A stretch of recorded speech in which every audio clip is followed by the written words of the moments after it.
Opo, Manong Tala. Alam na alam ko yan eh. Kaya nga bala kong umakyat sa bundok ng Sarangay. Hingi ako ng tulong sa mga nilalang na naroon. Wika ni Isigani. Nasisiraan ka na ba ng ulo? Pinatay nyo ang Sarangay. Ngayon hihingi ka ng tulong sa mga nilalang. Tanong ni Manong Tala. Hindi po totoong namatay ang Sarangay, Manong. Lumipat lang po ito ng kaluluwa at nag-anyong sanggol. Natural na siklo ng buhay nila sa tuwing mapuputo lang kanilang mga sungay. Kayo po ang nagturo nun sa amin, di ba? Nakalimutan nyo na ba? Tanong ni Isigani. Hindi naman. Pero ang sabi ko, antayin yung kusang ilaglag ng Sarangay ang kanyang sungay at doon kayo makipag-agawan sa mga elementong nagnanais itong makuha. Wika ni Manong Tala. Yun nga po ang malaki naming pagkakamali ni Luna. Ayoko na pong maulit yun. Tugon ni Isigani. O sige, kung talagang nais mong puntahan ng Sarangay, hindi kita pipigilan. Pero wag mong aasahan na sasalubungin kanila ng ngiti. Wika ni Manong Tala. Matapos ang pag-uusap ng dalawa, kagad nang lumakad si Isigani. Pagkarating nito sa tahanan, nagpaalam sa kanyang ama na babalik sa bundok ng Sarangay. At bakit mo pa kinakailangan bumalik sa bundok na yon? Tanong ni Mang Oscar. May kailangan lang po akong gawin, Tay. Para po ito sa ikabubuti ng lahat. Tugon ni Isigani. Mapanganib ang pagbabalik sa lugar na yon. Ayokong mapahamak ka, lalo't wala sa magandang kondisyon ang katawan mo. Wika ni Mang Oscar. Alam kong mapanganib, Tay, pero kailangan kong gawin. Maraming mapapahamak kapag hindi ako kumilos. Alam kong ako lang ang may kakayahang gumawa ng paraan. Kaya pakiusap, Tay. Hayaan mong gawin ko to para sa nakararami. Wika ng binata. Kinabukasan, bagaman labag sa kalooban ng mga nakakatanda, muling naglakbay si Isigani pabalik sa bundok ng Sarangay. Habang naglalakad ang binata paakyat, napansin nito na hindi gaanong kahirap ang daanan. Wala na rin ang mga mapanganib na nilalang na nakaharang sa daan. Medyo nag-iba din ang pakiramdam sa paligid. Magaan ang daloy ng enerhiya. Hindi kagaya ng unang punta niya sa lugar na tila hinihila siya pabalik. At ang mga nilalang na dati ay humaharang sa kanila ay siya nang gumagabay papunta sa kinaroroonan ng bundok ng Sarangay. At dahil medyo mahaba na din ang nalakbay ng binata, pinili nitong magpahinga. Habang nakaupo sa lilim ng isang kahoy, hindi maiwasan ni Isigani na maalala ang pinagdaanan nilang magkaibigan. Nasa parehong lugar sila ng mga sandaling iyon. Kamuntikang magpatayan ang magkaibigan. Luna, natatandaan mo ba yung lugar na to? Dito na tayo kamuntikan magpatayan. Pero syempre dahil magkaibigan tayo, hinayaan kitang manalo. Sana kung nasan ka man masaya ka na at hindi nakakaramdam ng hirap. Wika ni Isigani. Matapos ang ilang minuto, tumayo na ito upang magpatuloy sa paglalakad. Kailangan pa niyang tumawid sa kabilang bundok upang marating ang lambak na kinaroroonan ng Sarangay. Konti na lang Isigani. Malapit ka na, konting tiis na lang. Wika ng binata sa sarili. Nagpatuloy siya sa paglalakad. Hindi alintana ang baku-bakong daanan. matatarik na bundok at halos mga patayong bangin na dinadaanan dahil kailangan itong makarating sa mismong lugar sa pagbabakasakaling makakahingi ng tulong sa sarangay. Ilang minuto pa ay narating na nito ang talampas ng kubot. Tumayo ang binata sa gitna. Nakita ang higanting nilalang. Nagpapaikot-ikot sa himpapawid. Kinausap niya ito sa pamamagitan ng isipan. Laking gulat ng nilalang nang makita si Isigani. Dali-dali itong bumulusok paibaba. Anong masamang hangin ang nagdala sa iyo sa lugar na ito? Binatang manggagamot. Tanong ng kubot. Isigani ang pangalan ko. Nais kong makausap ang sarangay. Wika ni Isigani. Biglang tumawa ng malakas ang nilalang. Muling nagsalita sa pamamagitan ng isipan.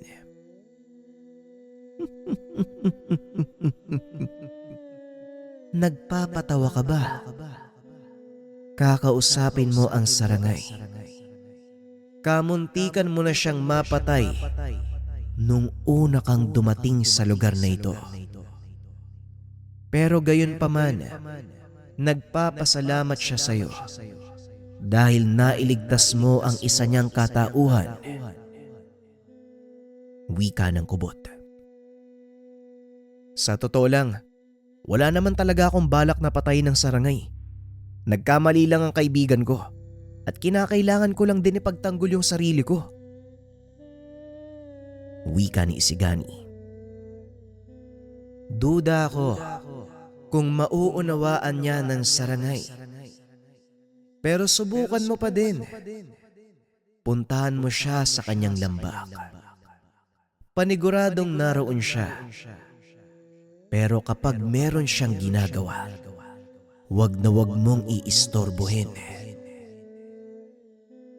Wika ng kubot. Sa isip naman ni Isigani, ano kaya ang posibleng gawin ng isang higanting kalabaw? Matapos makipag-usap, kaagad nang tumuloy si Isigani papunta sa lambak.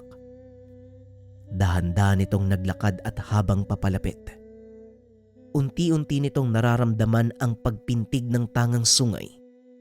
Nakakarinig din siya ng mga tunog na tila mula sa bakal na pinapalo. Dala ng kuryosidad, hinanap nito ang pinagmumulan ng ingay hanggang sa marating ng binata ang maliit na kubo sa gitna ng latian.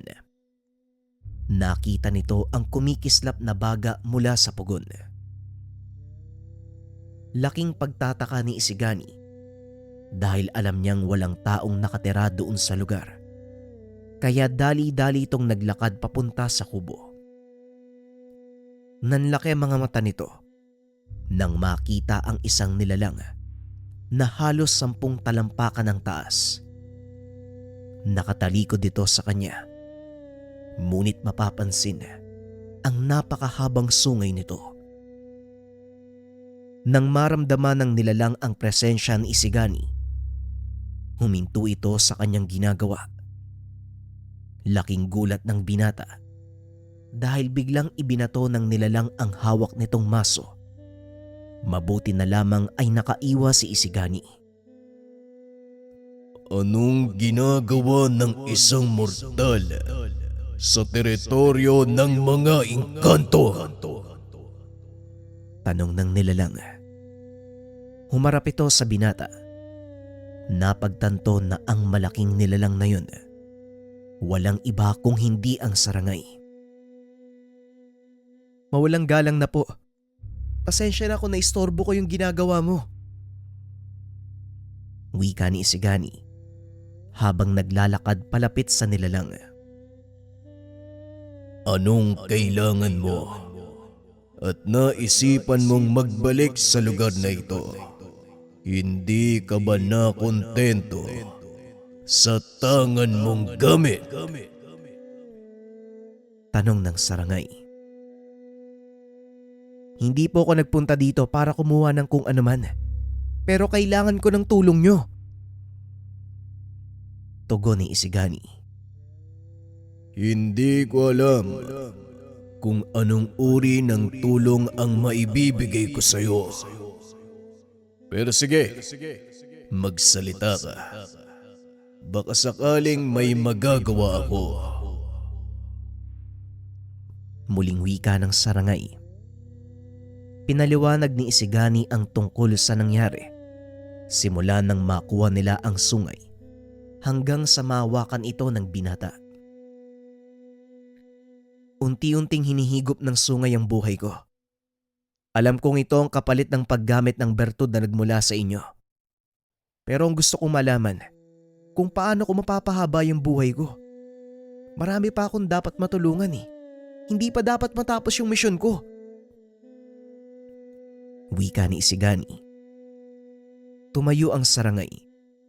Nagpunta ito sa kanyang pinapanday na sandata. Kaming mga sarangay, nilalang na may dalawang katauhan. Ang isa ay lumilitaw tuwing bilog ang buwan. At ang dominante, itong tutokong anyo. Itong nakikita mo sa ngayon. Magandang maunawaan mo kung anong uri ang hinihingian mo ng tulong at kung ano ang iyong tangan. Ang mga sumusunod ay hango sa salaysay ng Sarangay. Nagsimula ang kanilang tungkulin nang ipinatapon sa lupa ang 200 rebeldeng anghel. Bumagsak ang mga ito sa iba't ibang bahagi ng mundo. Ang bawat isa sa mga ito nagkaroon ng iba't ibang anyo at kanya-kanyang teritoryo. Ang ilan ay namuhay sa kabundukan, kinuha ang anyo ng bato. Ang ilan naman ay bumagsak sa karagatan, nagkaroon ng anyo ng kagaya sa isda. Meron ding nanatili sa himpapawid at nawala ng katawan. Ngunit nagagawa nilang gamitin ang elemento ng hangin, apoy at kidlat. Samantalang ang ilan naman, bumagsak sa kagubatan, kinuha ang anyo ng iba't ibang uri ng hayop. Isa nga sa mga ito ang Sarangay, na may kalahating katawan ng tao at ulo ng kalabaw. May ilang katulad ng kanilang anyo, ngunit mas maliit ang mga ito na kung tawagin ay mga balaw. Nagkaroon sila ng sariling kaharian. Samantalang ang mga Sarangay naman, nagkaroon ng sari-sariling teritoryo. Pinangalagaan nila ang nasasakupan hanggang sa naging ganid ang ilan sa mga nilalang at pilit na inagaw sa mga Sarangay ang kanilang teritoryo. At dahil kakaunti ang bilang ng mga ito, hindi nila nagawang magtagumpay sa mga pinanubol na bumuo ng hukbo mula naman sa ilan pang mga nilalang na namumuhay sa mundo. Mapayapang nilalang ang mga Sarangay na ang tanging dahilan kung bakit namumuhay. Muling mapatunayan sa Ama na sila ay karapat-dapat na bumalik sa kanyang kaharian. Kaming mga Sarangay, walang ibang hinangad kung hindi makabalik sa piling ng lumikha.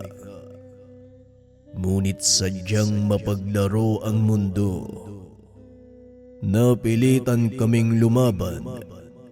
Kalaunan ay kinatakutan dahil mabangis daw kaming mga nilalang. Wika ng Sarangay. Dagdag pa nito, minsan silang naging katuwang ng mga tao, hindi lang sa pakikidigma, kundi maging sa mga gawaing nagpaunlad sa pamumuhay. Kalaunan naging mas maalam ang mga Sarangay. Naramdaman ito ng mga tao, kaya naman nagpasya ang mga itong bawasan ang kanilang bilang. Nalaman ng mga Sarangay ang balak ng mga tao, kaya naman tumakas ang mga ito papunta sa kabundukan. Doon ay kanya-kanyang namuhay ang mga Sarangay. nagtatag ng kani-kanilang mga teritoryo. Ang isa ay walang pakialam sa iba. Sa ganung paraan, nagkaroon ng kapayapaan sa kanilang mga nasasakupan. At dahil sadyang gahaman ang mga tao, naghangad ang mga ito ng kapangyarihan na higit sa kanilang angkin. Tinugis ang mga sarangay para sa mga sungay nito na naging dahilan naman ng unti-unti nilang pagkaubos. Natuklasan ng mga tao na ang sungay ng mga sarangay may kakayahang magbukas ng trangkahan papunta sa espiritual na mundo. At maliban pa sa kakayahang ito, nakakapagbigay din ng kakaibang lakas ang sungay ng sarangay sa sino mang magtatagumpay na makuha ito. Ngunit lingid sa kanilang kaalaman na ang kapangyarihang ibinibigay ng sungay ng sarangay ay may kapalit. Kagaya ng ibang bertud, nakadepende sa paggagamitan ang magiging kapalit nito. Mata sa mata, ngipin sa ngipin. Yan ang batas na kailangang sundin ng sino mang nagnanais na magkamit ng bertud mula sa sungay namin. Wika ng sarangay habang hinahataw ang nagbabagang bakal. Kung ganon, hindi lang kami ng kaibigan ko ang kauna-unahang kumuha ng sungay mula sa inyo. Tanong ni Isigani. Tama ka. Hindi lang kayo ang unang naghangad ng kapangyarihan mula sa amin. Maraming nauna sa inyo. At sa bilang na yon, masasabi kong iisa pa lang ang talagang nagtagumpay na paamuhin ang bertud. Tugon ng sarangay.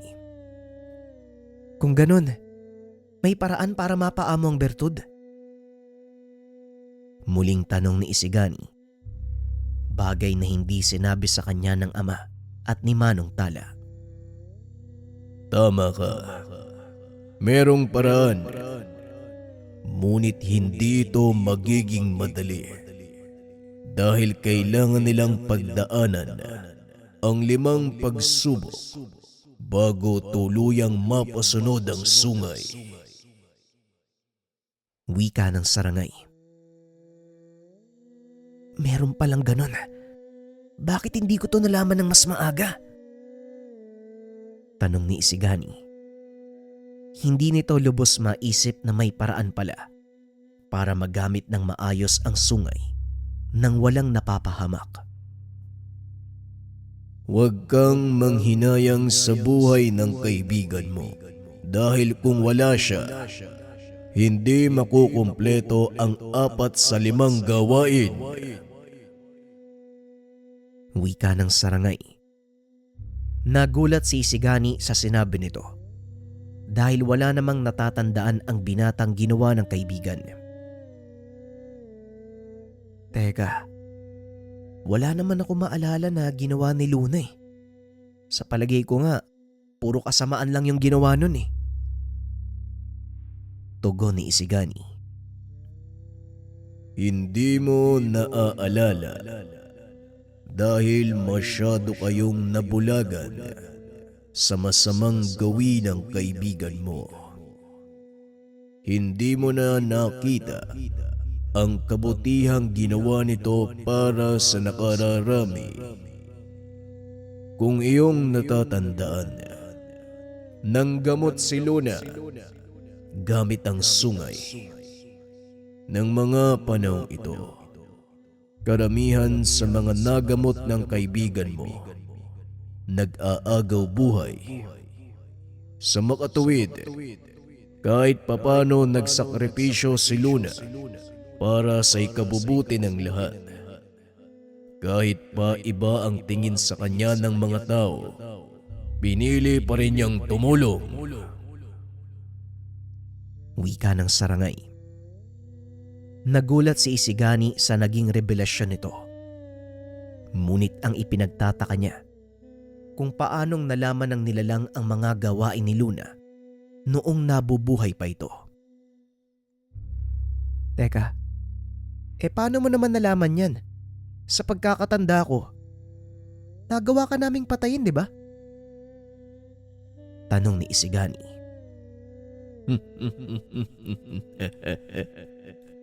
Ang kamatayan para sa amin, pangkaraniwang pangyayari. Nagagawa namin itong takasan sa oras na gustuin namin. Nang mga panahong nakuha nyo ang aking sungay, nasa ikalawang anyo ako. Ang totoo kong katawan, nakakubli sa sanggol, na siya namang pinangangalagaan ng isang kubot. Pagpapaliwanag ng sarangay. Biglang naalala ni Isigani ang mga sinabi ni Manong Tala tungkol sa kakayahan ng mga sarangay na muling mabuhay. Pinaliwanag naman ng binata ang tungkol dito. At ayon sa nilalang, hindi totoong nabubuhay silang muli. Sa halip, humihiwalay ang kanilang totoong katawan sa kanilang napiling anyo. At sa oras na mamatay ito, muling sisibol ang panibago nilang katauhan, bagay na hindi mapaniwalaan ni Isigani dahil sa tanambuhay nito. Noon pa lang siya nakarinig ng isang uri ng engkanto na may kakayahang dayain ang sariling kamatayan. Kung ganon, bakit hindi mo kami hinanap ni Luna ng mga sandaling nagbalik ka sa totoo mong anyo? Tanong ni Isigani. Hindi ko kailangang gawin ang bagay na yon. Dahil nakatadhana ang iyong kaibigan na magkamit ng sungay ng sarangay. Ang tanging pagkakamali niya, hindi nagawa ang tamang proseso ng pagkuha nito. Tugon ng sarangay. Pinaliwanag nito ang sinasabing proseso na hindi nagawang maunawaan nila Isigani ng mga panahong nagpasya silang magpakahangal sa pagkuha ng sungay. Ang prosesong ito, nangangailangan ng presensya at pagpapakumbaba na pareho silang wala ng mga oras na yun. Ito ang dahilan kung bakit unti-unting kinakain ng sungay ang kanilang mga enerhiya. Hindi naman po siguro lingid sa inyo na ito ang isa sa mga dahilan kung bakit ako naparito. Ang totoo, unti-unti na nga po akong kinukonsumo ng sungay. At sa bawat paggamit ko ng kakayahan nito, unti-unting nababawasan ang buhay ko. Wika ni Isigani. Muling inilapag ng sarangay ang kanyang mga kagamitan. Naglakad palabas ng kubo. Inaya ang binatang sumunod sa kanya. Kaagad namang lumakad palabas ng tahanan si Isigani. Wala itong kaalam-alam sa gustong gawin ng sarangay. Dinala siya sa isang disyertong may maitim na buhangin. Ang buhangin sa lugar na ito, mayaman sa pulbos na ginagawang bakal. Ngunit para magamit mo ang bakal, kailangan itong dumaan sa masuring proseso ng pagtunaw. Matapos mo itong tunawin, kailangan mong ilagay sa iyong landasan at hatawin ng hatawin upang lumabas ang purong metal. Pagpapaliwanag ng sarangay. Bakit mo naman sinasabi sa akin yung bagay na yan? Tanong ni Isigani. Makinig kang mabuti. Lahat ng sasabihin ko sa iyo tungkol sa itim na buhangin ay para sa iyo. Pag-uusap ng dalawa. Muling itinuloy ng sarangay ang kwento tungkol sa itim na buhangin. Sa oras na makuha mo ang metal, wala pa din itong pakinabang. Isa itong walang kwentang sangkap. Halika, sumunod ka sa akin. Muling wika ng sarangay. Nanahimik na lang si Isigani habang nakabuntot sa malaking nilalang. Pumasok ang dalawa sa kubo at doon ay pinakita ng sarangay ang ginagawa nito. Napansin ni Isigani na gamit sa pagsasaka ang karamihan sa mga naroon, ngunit hindi pa tapos ang mga ito. Saan mo naman gagamitin yung mga pangsaka? Wala naman kayong pananim dito ah. Tanong ni Isigani. Kagaya lang ito ng tanong ko sa'yo. Para saan mo gagamitin ang isang bertude na alam niyong wala namang paggagamitan sa mundo ng mga tao? Kapamakan lamang ang maidudulot nito sa inyo. Tugon ng sarangay. Pinag-isipang mabuti ni Isigani ang sinasabi ng nilalang. Napagtanto, wala itong silbi sa mundo ng mga tao dahil nagagawa naman nila ang pang-araw-araw na gawain kahit wala sa kanya ang bertud ng sarangay. Inakala ng binata na doon magtatapos ang lintaya ng sarangay, ngunit muli itong nagsalita. Ang bawat gamit sa mundo may kanya-kanyang silbi sa tamang lugar at panahon. Hindi mo maaaring gamitin ang isang asarol sa putikan at hindi mo pwedeng araruin ang mabatong taniman. Wika ng sarangay. Dito na naunawaan ni Isigani na ang hawak niyang bertud may tamang panahon para gamitin. Parang huli na para sa akin yung mga natuklasan ko eh. Gayunpaman, wala akong pinagsisisihan sa nangyari. Dahil alam kong una pa lang, hindi na dapat namin kinuha ang bertud. Kahit na nakatadhana pa yan kay Luna. Wika ni Isigani. Mukhang tama ka. Wala din akong magagawa sa mga nangyayari. Ngunit isang bagay lang ang pwede kong maitulong sa iyo. Ako na ang bahala sa mga aswang sa baryo. Ituon mo ang mga nalalabi mong araw at lakas para gamutin ang mga kababaryo. Wika ng sarangay. Bagaman malungkot na balita ang narinig ni Isigani, nagpapasalamat ito dahil may isang nilalang na gusto silang tulungan sa paglutas ng kanilang problema. Salamat kung ganun kaibigan ha. Malaking tulong na din to para sa aming mga kababaryo. Ilan na lang kaming may kakayahan para ipagtanggol ang baryo namin eh. At kapag nalaman ng mga aswang na pugad ng bertudes yung lugar, siguradong hindi lang 10 ang darating. Ipapadala nila yung buong puwersa para ubusin kaming lahat. Wika ni Isigani. Alam ko, dahil kagaya niyong mga tao, ang mga aswang ay may ambisyon ding maging malakas.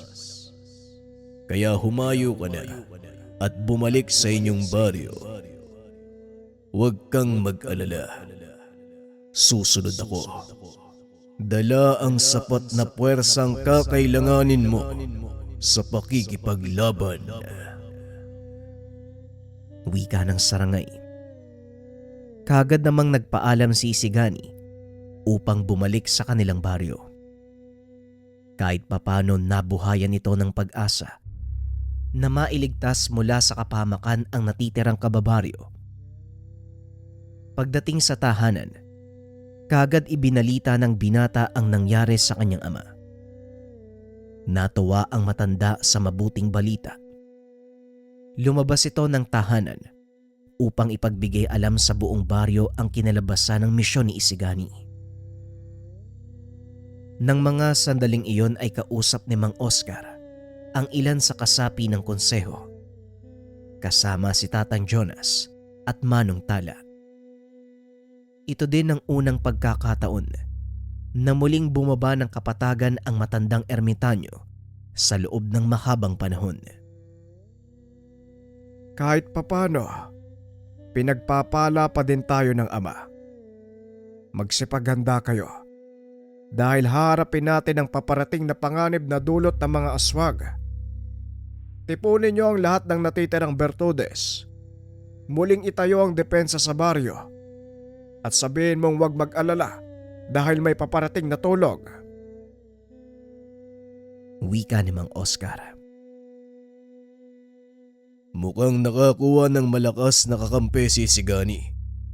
Manang-mana talaga sa'yo ang anak mo, Oscar. Tugon ni Tatang Jonas.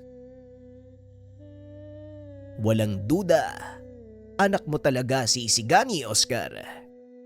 Bagaman hindi naging maganda ang kahihinatnan ng kanilang ginawa ni Luna, humanap pa din siya ng paraan para matuldukan ng lahat. Kaya wag sana nating hayaang masayang ang sakripisyo ni Isigani. Kumilos na tayo! Wika ni Manong Tala. Kagad namang nagsikilos ang mga kasapi. Nang makalis na ang lahat, tinawag ni Mang Oscar si Manong Tala. Manong Tala, pasensya na ho kayo. Pero may ilang bagay lang akong nais itanong. Wika ni Mang Oscar. Alam ko kung ano ang itatanong mo. Oo, ako ang nagbigay ng pahintulot kay Isigani na pumasok sa teritoryo ng Sarangay. Kaya wala siyang kahirap-hirap na nakarating sa lugar. Wika ni Manong Tala. Mukhang naging maganda naman ang kinalabasan. Ngunit hindi pa rin natin maalis ang katotohanan na maaaring ito na ang huling laban na kasama ang aking anak. Wika ni Manong Oscar. Kung ito ang kanyang kapalaran, ngunit wala ka namang dapat ikalungkot at paghinayangan, Oscar. Bayani ang tingin ng mga tao sa iyong anak. At alam kong habang buhay nilang aalalahanin ang kanyang sakripisyo. Wika ni Manong Tala.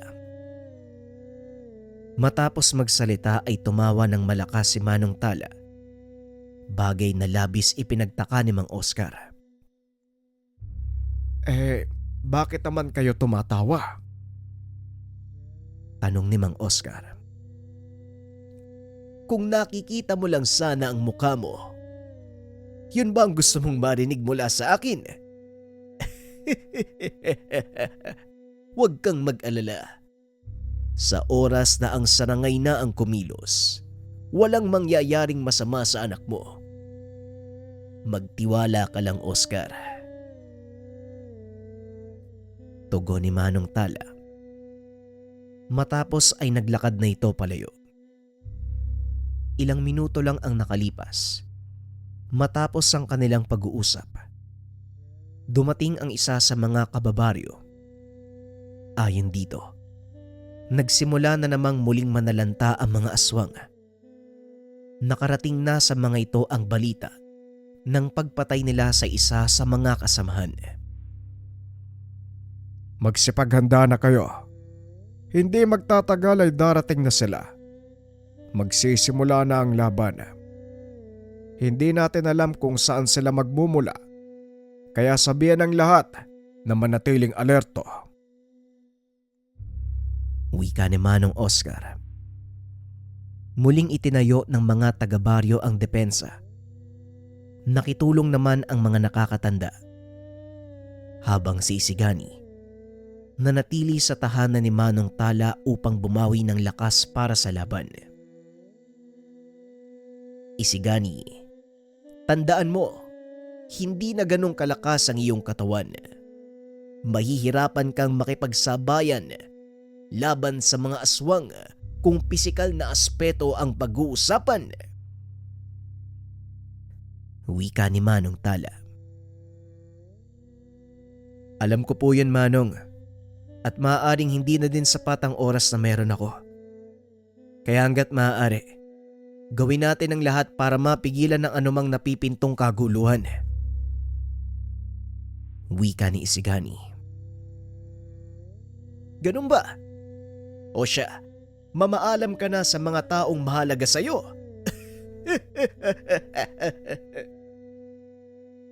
Wika ni Manong Tala. Hindi maunawaan ni Isigani kung bakit sa kabila ng napipintong kaguluhan, napakasaya ni Manong Tala. Nagtataka ako sa'yo, Manong eh. Bakit ang saya mo pa? Alam mo nang may paparating na panganib eh. Wika ni Isigani. Alam nga namang magbukmuk ako. Alam mo, Isigani, minsan lang tayong dadaan sa landas na ito. Dagawa man nating makabalik, maaaring sa ibang katauhan na, o maaaring hindi na tayo tao. Kaya gawin mo ang lahat para maging masaya sa buhay na ito. Wika ni Manong Tala. Alam ko po, Manong. Kaya nga ginagawa ko din yung lahat eh. Para mag-iwan ng legasiya sa aking mga kababaryo. At sana sa gawaing ito, mag-iwan ako ng marka sa lahat. Wika ni Isigani. Kahit noon pa man, nag-iwan ka na ng legasiya sa ating mga kababaryo. Hindi mo lang nahahalata. Pero simula nang magkaisip at matuto kang maglakad, marami kang alaalang naiwan sa mga tao. Lalo na nang lagyan nyo ng lata ang tali ng kalabaw ni Manong Isko. Halos mabaliw ang matanda kakahabol sa kanyang alaga. Wika ni Manong Tala. Natawa si Isigani sa mga sinabi ng matanda dahil naalala nito ang kanilang mga kalokohan. Hindi naman kasi magandang alaala yan, Manong eh. Puro kalokohan yun eh. Muling wika ni Isigani. Para sa'yo, hindi magandang alaala. Pero para sa mga tao, ang mga kalokohang ginawa nyo noong kabataan ay walang katumbas. Kailanman ay hindi makakalimutan. Pero bakit nga ba natin pinag-uusapan ng tungkol sa bagay na yan? Para kang namamaalam. Wika ni Manong Tala. Siguro nga, Manong. Sa kauna-unahan at sa kahuli-huli ang pagkakataon, makakasama ko kayo sa isang laban.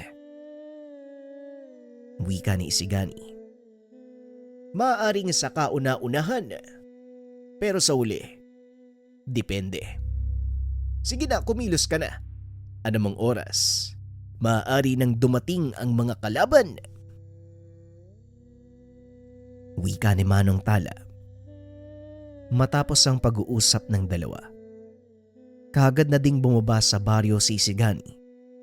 At saktong pagdating nito, nagtitipo na ang mga tao. Laking gulat ng binata nang magsilapitan sa kanya ang mga kababaryo. Nag-aantay sila ng susunod mong utos. Ito na ang panahon para ikaw naman ang mamuno, Isigani. Wika ni Mang Oscar.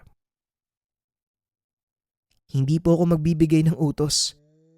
Sa halip lalaban po ako kasama ninyo.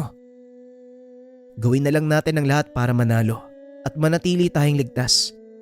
Nang sa ganun, makabalik tayo sa kanya-kanyang pamilya. Tugon ni Isigani. Nagsigawan ang mga tao. Lalo na nang itaas ng binata ang kanyang kamay. Ilang minuto pa ay naglabasan ang mga kabataan. May dalang bulaklak. Isa-isang inabot kay Isigani. Hindi makapaniwala ang binata na makakatanggap siya ng ganong parangal mula sa mga kababaryo. Maliban pa dito, nagsagawa ng piging ang mga ito bilang huling pagdiriwang. Nagkasiyahan ang mga ito ng buong gabi.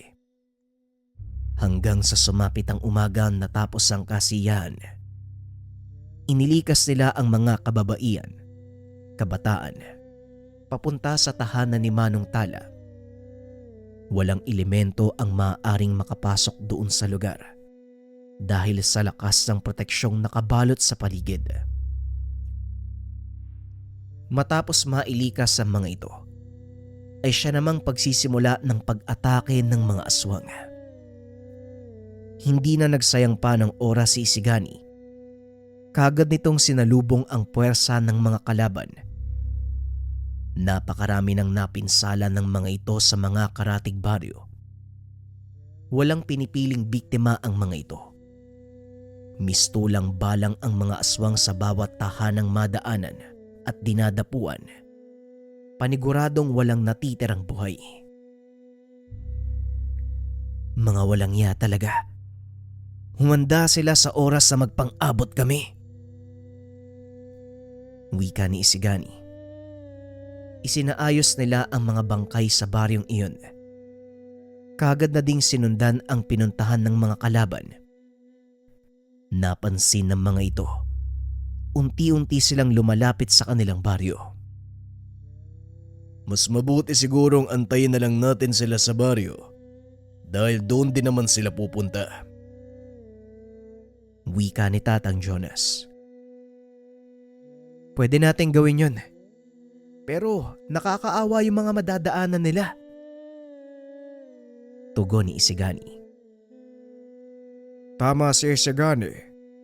Kailangan mapigilan natin sila habang hindi pa nadadagdagan ng pinsalang nagagawa ng mga yada. Wika namang Oscar. Matapos ang pag-uusap, nagkasundo ang mga itong magkahiwa-hiwalay. Umuwi si Tatang Jonas sa baryo. Samantalang si Tomas, Mang Oscar at Isigani naiwan sa lugar na yun. Sinundan ng mga bakas ng kalaban. Hanggang sa hindi nagtagal, nagpang-abot ang mga ito. Laking gulat ng binata nang biglang maglabasan ang mga nilalang. Hindi inaasahan ni Isigani ang biglaang pagpapakita ng mga ito. Ngunit hindi rin umubra ang kanilang mga plano dahil kay Tomas. Hindi ko inaasahan yung puwersa ng kalaban ah. Nagkalat sila sa paligid. Wika ni Tomas. Mabilis namang kumilos ang mga ito para hanapin ang ilan pa sa mga kalaban. Hindi pa man nakakalayo si na Isigani nang muli na naman nilang makasalubong ang ikalawang pangkat na noon ay nasa kalagitnaan ng pananalakay sa mga tao. Walang pagdadalawang isip na ginamit ni Isigani ang bertud ng sungay ng sarangay para tuluyang matapos ang laban. Nang maramdaman ng mga ito ang presensya ng kalaban, biglang nagsipulasan ang mga aswang palayo.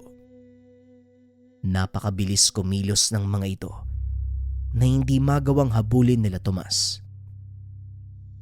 Pinili nilang pabayaan na muna ang mga ito. Ang mahalaga, nalaman na nila ang presensya ni Isigani. Hindi na sila mangangaspang sumalakay.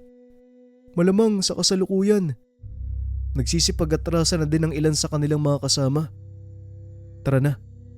Kailangan na natin bumalik sa bayan para ipaalam kina tatay ang nangyari. Wika ni Tomas.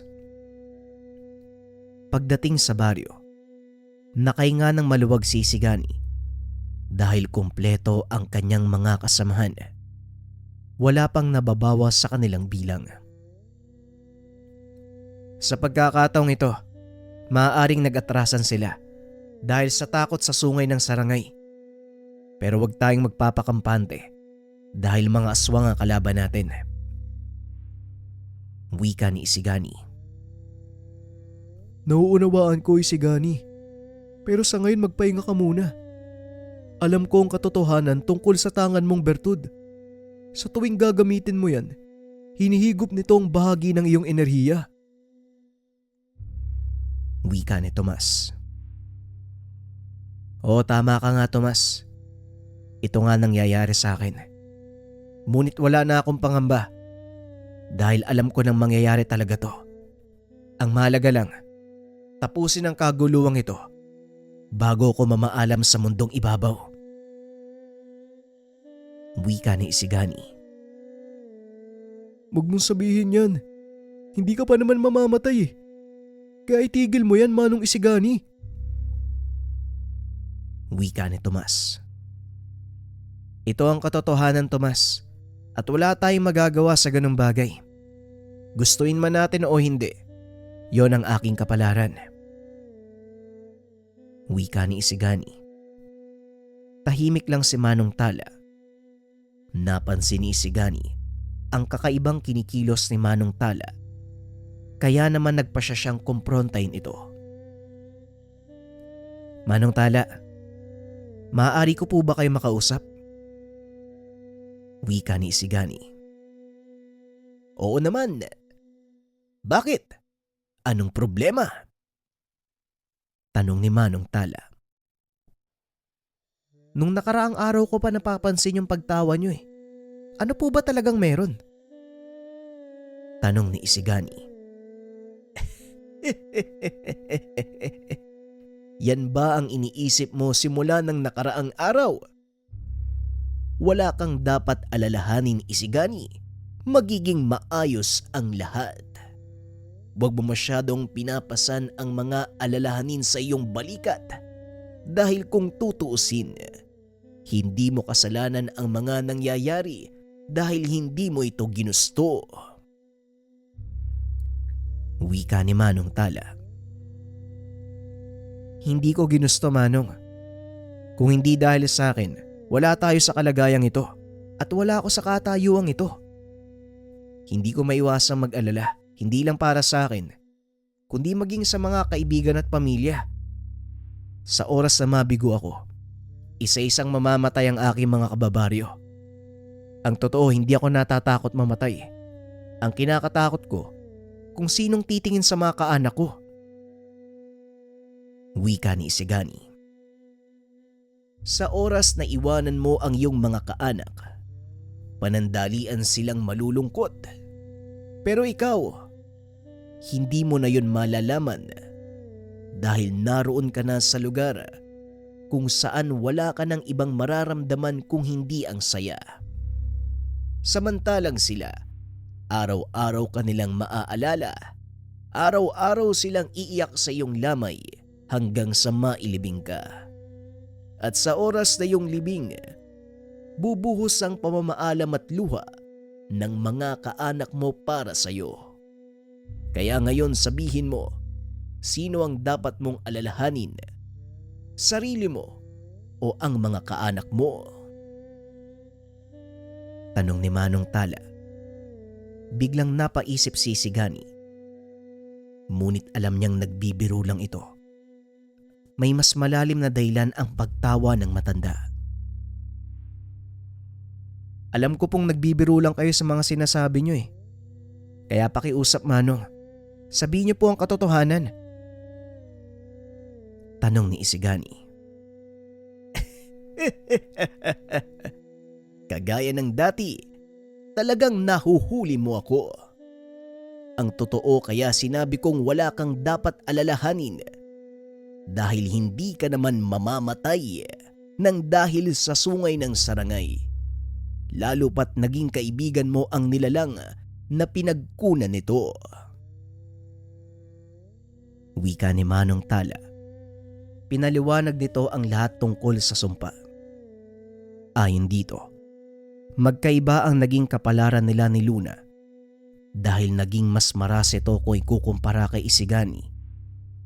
Ginamit ng binata ang kapangyarihan ng sungay upang makapagligtas ng buhay nang walang pag-aalinlangan. Napagtibay nito ang bigkis sa pagitan nila ng may-ari ng sungay sa pamamagitan ng pakikipag-usap at pakikipagkasundo. Sinasabi ko na nga ba may tinatago ko eh. Pero alam mo Manong, nararamdaman ko na to eh. Dahil hindi ako nakaramdam ng panghihina nung ginamit ko kanina yung sungay ng sarangay. Pero ayoko pa rin magpakampante. Wika ni Isigani. Kaya nga dapat wala kang ipag-alala. Ibigay mo ang lahat ng makakaya mo sa labang ito. Saka mo na isipin ang ibang bagay. Kailangang maialis ang panganib para walang maging pangamba ang mga tao sa paligid. Wika ni Manong Tala. Huwag kang mag-alala Manong. Yan po mismo ang gagawin ko. Kumanda sa akin yung mga aswang na yan. Dahil hindi ako magpipigil sa pagkakataong ito. Wika ni Isigani. Yan. Yan ang kanina ko pang inaantay. Wika ng saranghay. Laking gulat ni Isigani nang marinig ang boses nito. Nasaan ka? Kanina ka pa ba dito? Tanong ni Isigani. Nagtaka si Manong Tala kung sino ang kausap ni Isigani. Oh, ay sinong kinakausap mo? Hindi naman ito pinansin ng binata. Muling pinakinggan ang sinabi ng saranghay. Simula nang makipagkasundo ka sa akin, hindi na ako humiwalay sa'yo. At huwag kang mag-alala.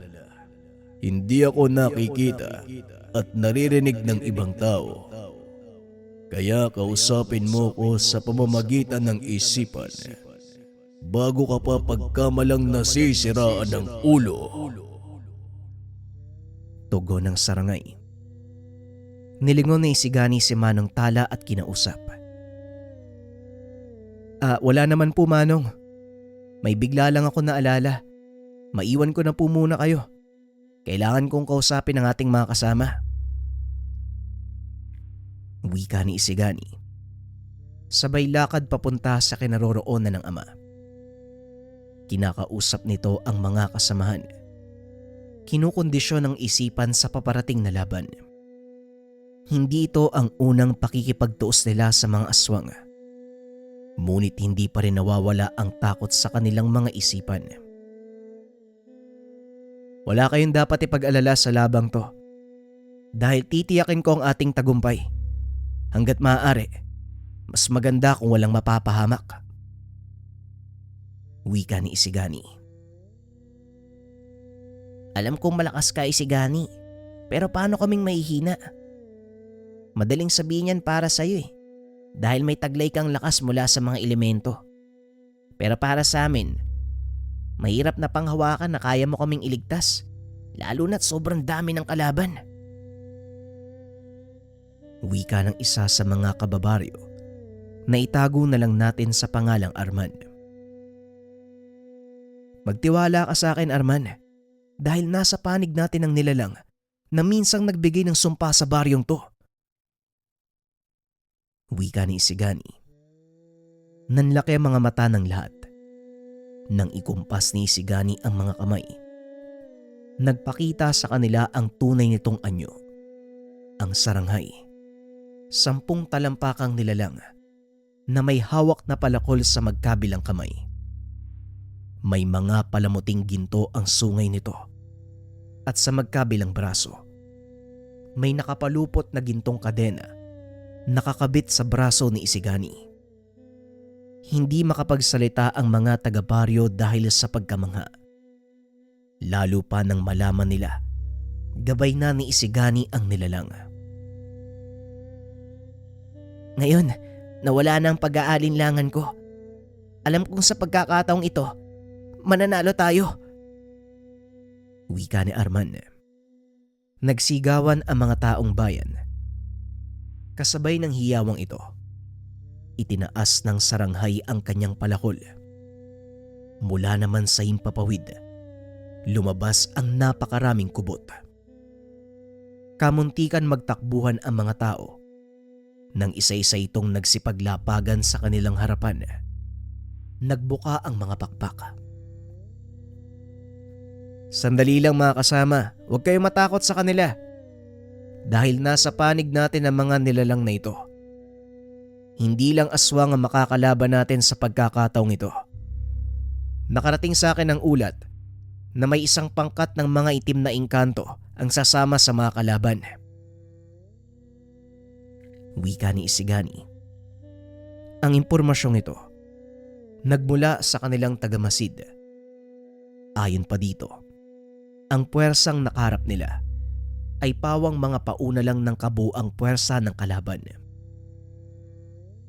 Hindi iilang aswang ang kalaban natin dito, kundi isang buong angka ng mga aswang. Wika ni Isigani. Hindi lang ang mga kubot ang darating. Mag-antay kayong sumapit ang paglubog ng araw.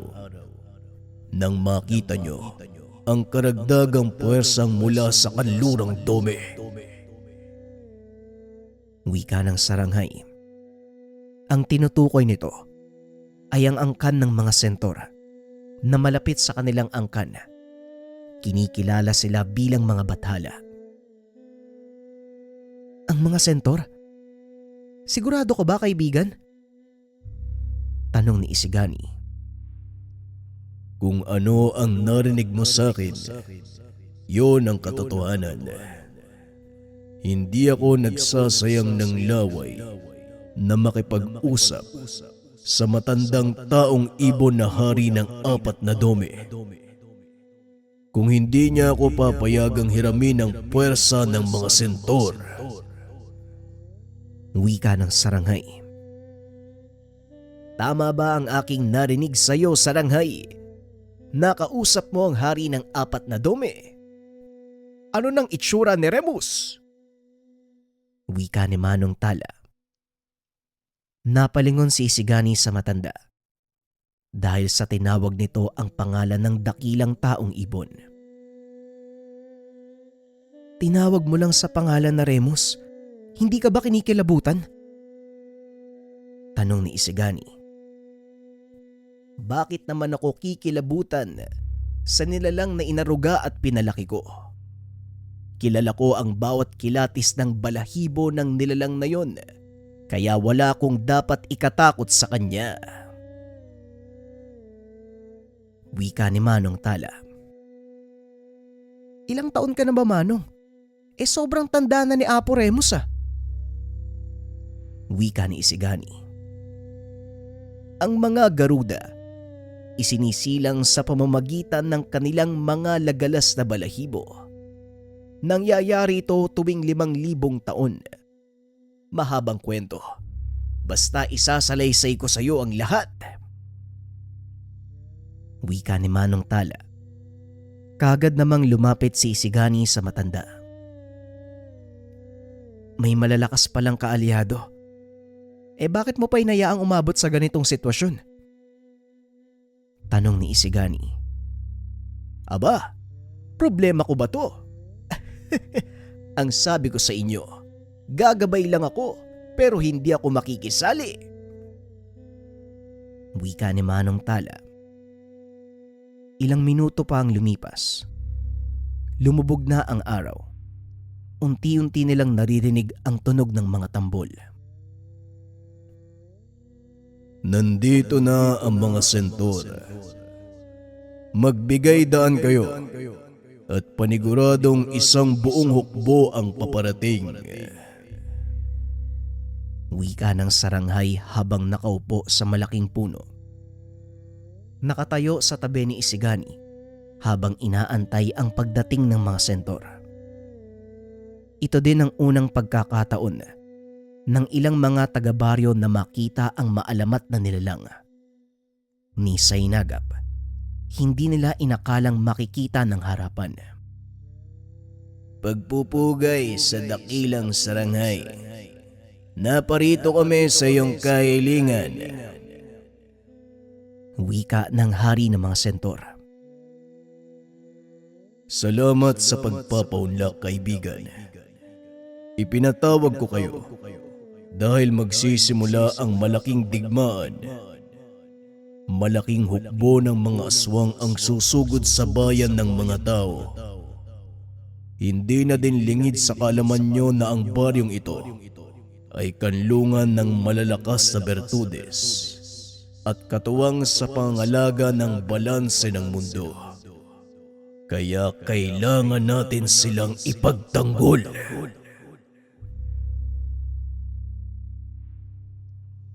Maraming salamat sa pakikinig ng ating kwento mga kabayan.